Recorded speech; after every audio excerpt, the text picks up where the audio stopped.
നിങ്ങൾ ഇങ്ങനെ പറഞ്ഞുകൊണ്ടിരുന്നോ? നിങ്ങൾ പറഞ്ഞ പോലെ കണക്ക് KSEBയുടെ സൈറ്റിലുണ്ട്. നിങ്ങൾ KSEBയുടെ സൈറ്റിൽ നിങ്ങൾ ഇത് കേൾക്കൂ. അതെ, സൈറ്റിലുണ്ട്. നിങ്ങൾക്ക് ലഭ്യമായ കണക്കാണ്. ശ്രീ ജോസഫ് സി മാത്യു പറഞ്ഞു. എന്നിട്ട് ഇവിടെ ജനറേഷന്റെ കാര്യം നമ്മൾ എല്ലാ കണക്കും ലഭ്യമാണ്. നമ്മൾ 30% താഴെ. അപ്പൊ ഈ സംവിധാനം ഒരുക്കുന്നതിൽ KSEB പരാജയപ്പെട്ടു. അതിനെ എത്ര കവറപ്പ് ചെയ്താൽ എങ്ങനെ ഹൈഡ് ചെയ്യാൻ പറ്റും? പുറത്തുള്ള ഇന്ത്യയിലെ ഇതര സംസ്ഥാനങ്ങളിൽ നിന്നുള്ള വൈദ്യുതി ഇവിടെ എത്താവുന്ന സംവിധാനത്തിൽ ഒരു ഗ്രിഡ് സംവിധാനം ഉണ്ടായി എന്നുള്ളത് കൊണ്ടാണ്. അവിടെ നിന്ന് വാങ്ങുന്ന വൈദ്യുതിയുടെ വിലയുടെ കാര്യത്തിൽ അത് അദ്ദേഹം ബോധപൂർവം പറയാതെ വിട്ടതാണ്. ഇനി സമയം കൊടുക്കുകയാണെങ്കിൽ സുരേഷ് പറയണം എന്നൊരു അഭ്യർത്ഥന എനിക്കുണ്ട്. ഇവിടുത്തെ പെരപ്പുറത്ത് നിർമ്മിക്കുന്ന സോളാർ പോലും താങ്ങാനുള്ള കെൽപ്പില്ലാത്ത രീതിയിലുള്ള ഒരു ട്രാൻസ്മിഷൻ നെറ്റ്വർക്കാണ് ഇവിടെ ഉള്ളത്. ഇതിനെ ശക്തിപ്പെടുത്താവുന്ന രീതിയിലോ ഡിസ്ട്രിബ്യൂഷൻ വോൾട്ടേജ് സ്റ്റെബിലൈസ് ചെയ്തുകൊണ്ട് ജനങ്ങൾക്ക് കൊടുക്കാവുന്ന രീതിയിൽ ഒരു സംവിധാനം ബിൽഡ് ചെയ്യാൻ KSEBക്ക് കഴിയുന്നില്ല. അങ്ങ് കൂടി ഉന്നയിച്ച ചോദ്യത്തിനുള്ള അദ്ദേഹത്തിന്റെ മറുപടി ഇതാണ്. അതായത് 10 മാസത്തേക്ക് വേണ്ടി ഇത്രയേറെ, 10 മാസമല്ല 2 മാസത്തേക്ക് വേണ്ടി ഇത്രയേറെ ഇൻവെസ്റ്റ്മെന്റ് നടത്തേണ്ടതുണ്ടോ? പക്ഷേ നമുക്ക് എത്ര കാലം ഇങ്ങനെ നാളെ കിട്ടുമോ അല്ലെങ്കിൽ നാളെ കിട്ടിയാൽ വാങ്ങാം, അടുത്ത 3 മാസത്തേക്ക് 90 ദിവസത്തിനുള്ളിൽ കിട്ടിയാൽ വാങ്ങാം എന്ന നിലയ്ക്ക് നമുക്ക് എത്ര പോകാൻ പറ്റും? ഞാൻ ശ്രീ സുരേഷ് കുമാർ ഞാൻ അങ്ങയിലേക്ക് വരാം. ശ്രീ ജോസഫ് സി മാത്യുവിന് ഇതിൽ എന്താണ് പറയാനുള്ളത് എന്ന് കേൾക്കാം. പറയൂ. അല്ല ശ്രീജ, ഇതിനകത്ത് ജോസഫ് സി മാത്യു പറയട്ടെ. അത് പറഞ്ഞതിന് ശേഷം എനിക്ക് അവസരം തന്നാൽ മതി. ഉറപ്പായിട്ടും ശ്രീ ജോസഫ് സി മാത്യു.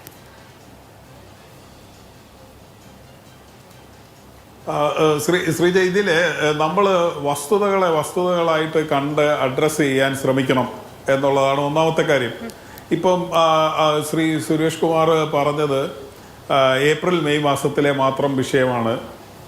പിന്നെ യുദ്ധത്തിൻ്റെ അടിസ്ഥാനത്തിൽ വന്ന വിഷയമാണ്. ഇൻഡക്ഷൻ കുക്കർ പോലത്തെ ഒരു പ്രതിഭാസം ഗ്യാസിൻ്റെ ഷോർട്ടേജ് കൊണ്ട് വന്നതാണ്. അതുകൊണ്ട് പ്ലാൻ ചെയ്യാൻ കഴിയുമായിരുന്നില്ല എന്നാണ്. ഇതെല്ലാം ഹൈപ്പോത്തറ്റിക്കലായി പറയുന്ന കാര്യങ്ങളാണ്. ഞാൻ പറഞ്ഞത് കണക്റ്റഡ് ലോഡ് അനുസരിച്ചുള്ള ട്രാൻസ്മിഷന് വേണ്ടുന്ന സൗകര്യം ഉണ്ടാക്കിയിട്ടില്ല. കണക്കെടുക്കൂ. നമ്മുടെ ആവറേജ് ഓരോ വർഷം ഉണ്ടാകുന്ന വർധനവും ഈ വർഷത്തെ വർധനവും തമ്മിൽ കണക്കെടുക്കൂ. അദ്ദേഹം പറഞ്ഞോട്ടെ. സുരേഷ്, കണക്കെടുക്കൂ. ഹൈപ്പോത്തറ്റിക്കൽ അല്ല. അതായത് ഇതിനിടയ്ക്ക് ഒരു കറക്ഷൻ വരുത്താൻ വേണ്ടി പറഞ്ഞ ഹൈപ്പോത്തറ്റിക്കൽ അല്ല എന്നുള്ളത് കറക്റ്റ് ചെയ്യാൻ വേണ്ടി പറഞ്ഞതാണ്. ഏപ്രിൽ അല്ല, കണക്കുള്ളത് KSEBയുടെ കയ്യിലാണ്. സുരേഷ് റിട്ടയർ ചെയ്തതെന്ന് എനിക്കറിയാം. എന്നാലും KSEBയുമായി ബന്ധമുണ്ട്, ഓഫീസേഴ്സ് അസോസിയേഷനുമായി ബന്ധമുണ്ട്. ഞാൻ പറയുന്നത് ഏപ്രിൽ മെയ് മാസത്തിലല്ല.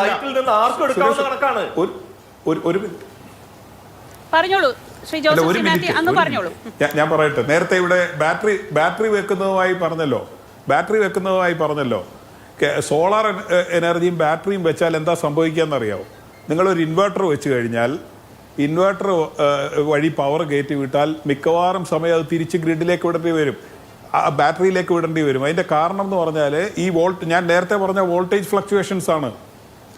എന്തുകൊണ്ടാണ് നിങ്ങൾ പറയുന്നത് ഇതൊരു യുദ്ധത്തിൻ്റെ സമയത്തുള്ളൊരു പ്രതിഭാസം മാത്രമാണെങ്കിൽ ഇവിടുത്തെ ലോഡിനെ ട്രാൻസ്മിറ്റ് ചെയ്യാനുള്ള ഒരു സംവിധാനം, ഒരു സിസ്റ്റം അതുണ്ടാക്കാനാണല്ലോ KSEB. ജനറേഷൻ ഇല്ല, നേരത്തെ പറഞ്ഞ പോലെ ജനറേഷൻ ഇല്ല.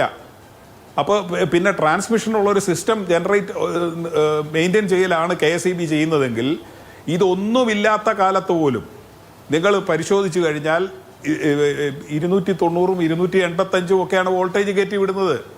ഇൻവെർട്ടർ വെച്ച് കഴിഞ്ഞാൽ ഇത് കട്ട് ചെയ്യേണ്ടി വരുന്ന തരത്തിൽ ഇൻവെർട്ടർ കയറ്റി വിടാത്ത രീതിയിലുള്ള പവറാണ് കയറ്റി വിടുന്നത്. രണ്ടാമത് സോളാർ പുരപ്പറ, ഇത് നമ്മൾ ശരിയാണ് 4ാമത്തെ സംസ്ഥാനമായിട്ടൊക്കെ നമ്മുടെ ഇവിടുത്തെ ജനറേഷൻ വർദ്ധിച്ചിട്ടുണ്ട്. ഞാനും ഒരു 22 കിലോവാട്ട് ചെയ്തിട്ടുണ്ട്.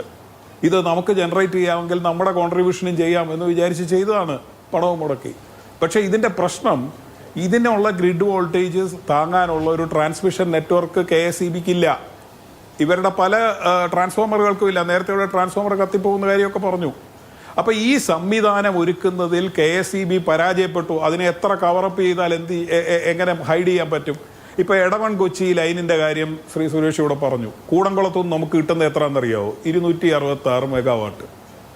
ഈ 2016 മുമ്പ് എത്രയാണ് കൂടംകുളത്തുനിന്ന് കിട്ടിക്കൊണ്ടിരുന്നതെന്ന് അറിയാവോ? 266 മെഗാവാട്ട്.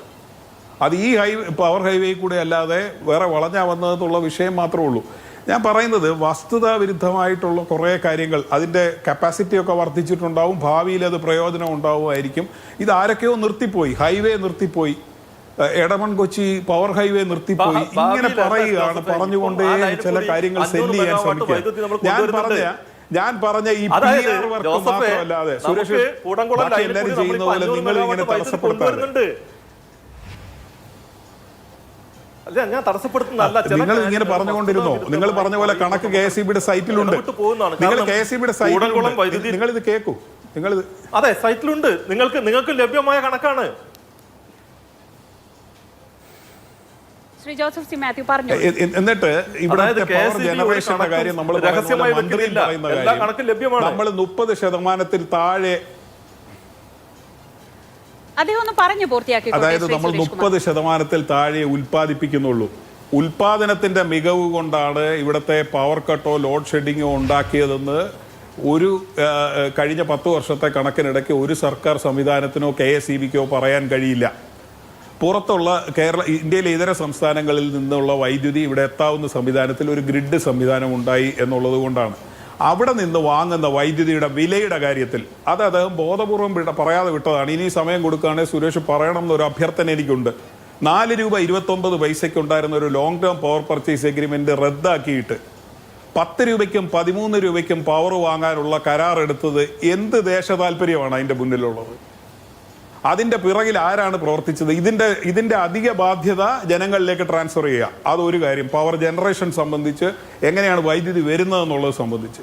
രണ്ടാമത് ട്രാൻസ്മിഷൻ സംബന്ധിച്ച്, ഇവിടുത്തെ ഡിസ്ട്രിബ്യൂഷൻ സംബന്ധിച്ചുള്ള കാര്യം. ഇവിടുത്തെ പെരപ്പുറത്ത് നിർമ്മിക്കുന്ന സോളാർ പോലും താങ്ങാനുള്ള കെൽപ്പില്ലാത്ത രീതിയിലുള്ള ഒരു ട്രാൻസ്മിഷൻ നെറ്റ്വർക്കാണ് ഇവിടെ ഉള്ളത്. ഇതിനെ ശക്തിപ്പെടുത്താവുന്ന രീതിയിലോ ഡിസ്ട്രിബ്യൂഷൻ വോൾട്ടേജ് സ്റ്റെബിലൈസ് ചെയ്തുകൊണ്ട് ജനങ്ങൾക്ക് കൊടുക്കാവുന്ന രീതിയിൽ ഒരു സംവിധാനം ബിൽഡ് ചെയ്യാൻ KSEBക്ക് കഴിയുന്നില്ല. ഇത് വസ്തുതയാണെന്നിരിക്കെ നമ്മൾ യുദ്ധത്തെക്കുറിച്ച്, ചൂട് കൂടിയതിനെക്കുറിച്ച്, ഇതെല്ലാം ഘടകങ്ങളാണ്, ഇതൊന്നും അല്ലെന്ന് ഞാൻ പറയല്ല. ഇതിനെക്കുറിച്ചെല്ലാം നമ്മൾ പറഞ്ഞുകൊണ്ടിരിക്കുക.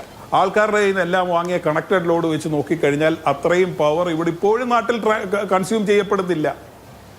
പക്ഷേ ഇതിനനുസരിച്ചുള്ള ഒരു സംവിധാനവും ഉണ്ടാക്കാതെ ആദ്യം നമ്മൾ കൺസ്യൂമറോട് കുറേ കണക്റ്റഡ് ലോഡെല്ലാം വാങ്ങി വെക്കും, അതിനനുസരിച്ച് കുറച്ച് ചാർജ് വെക്കും എന്നല്ലാതെ ഒരു ട്രാൻസ്മിഷൻ നെറ്റ്വർക്കും ഒരു സംവിധാനവും ഇവിടെ ഉണ്ടാക്കുന്നില്ല എന്നുള്ളതാണ് വസ്തുത. അതിനുശേഷം ഇതുപോലെ നമുക്ക് PR ആയിട്ട് ഒരുപാട് കാര്യങ്ങൾ പറയാം എന്ന് മാത്രമേ ഉള്ളൂ.